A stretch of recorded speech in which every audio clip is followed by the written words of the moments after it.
93 straight hours of a flood watch, according to the National Weather Service. We are finally drying out and getting the full scope of the damage caused by a week of storms. Stephanie Whitfield live in the North Shore subdivision, that's in Kingwood this morning, where several homes took on water. Stephanie, several homes there, as you just mentioned, really took a beating. How are things looking there today? Well, right now we're in the very back of the neighborhood. Right now we're closest to the West Fork of the San Jacinto River, and there are still a couple homes that are underwater this morning. But for the most part, it has receded enough so that most people can get back into their homes to check out the damage. You may recall the county issued a mandatory and voluntary evacuation orders for residents who live within half a mile of the San Jacinto. It was voluntary for this neighborhood, and people were crossing their fingers that they'd get lucky and stay dry, but unfortunately that just didn't happen.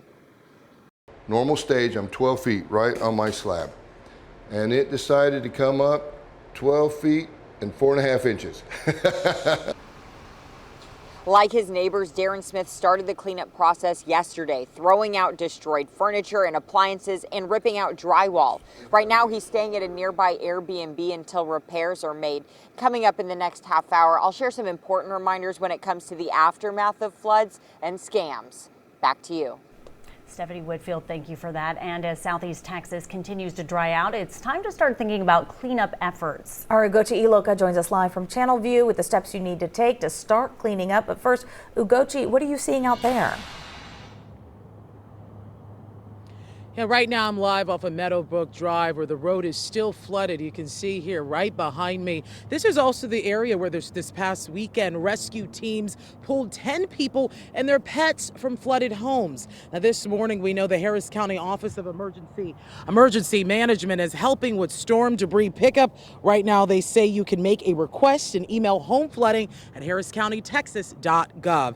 Take a look at your screen. We know the county asked that you separate into 6 different categories for debris like normal household trash, construction and demolition debris, appliance and white goods, plus more. And this morning, they also say officials want you to make sure not to stack or lean debris that would make removal difficult. Also, they don't want you to have debris between the sidewalk and your houses. Meanwhile, one neighbor who lives nearby on Meadowbrook Drive explains what they have to deal with living out here.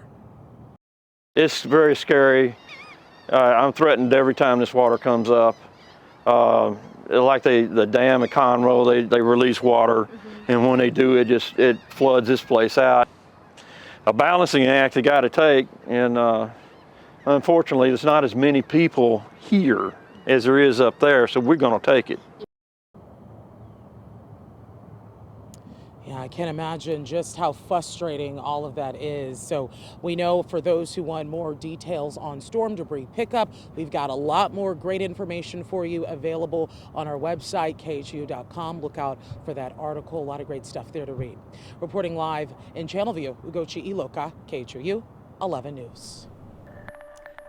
Ugochi, thank you. This morning, 5 Houston area school districts will be closed. Those districts include Channelview ISD, Dayton ISD, Hardin ISD, Liberty ISD, and West Hardin County CISD. Our area isn't the only part of Texas that is dealing with the impacts of last week's heavy rain. Areas all over the state are still recovering. Take a look at this video here. It shows the aftermath of the flooding in central Texas, just outside Waco. Police say the high waters have made Clifton an island, with water blocking roads in and around the area. And then just a few miles further north, yesterday's storms left parts of Dinosaur Valley State Park underwater. Floodwaters went through the park's main track site yesterday, with the Paluxy River rising by roughly 5 feet over the weekend. And this video from Coryell County near Killeen showing a bridge that crumbled yesterday after days of flooding. The sheriff's office now posting several photos and videos to Facebook, warning residents there of more than 40 damaged, flooded, or impassable roads.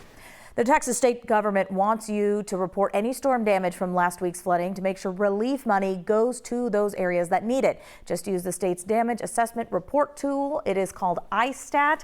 We do have a link to that reporting tool on our website right now. At 6:07, we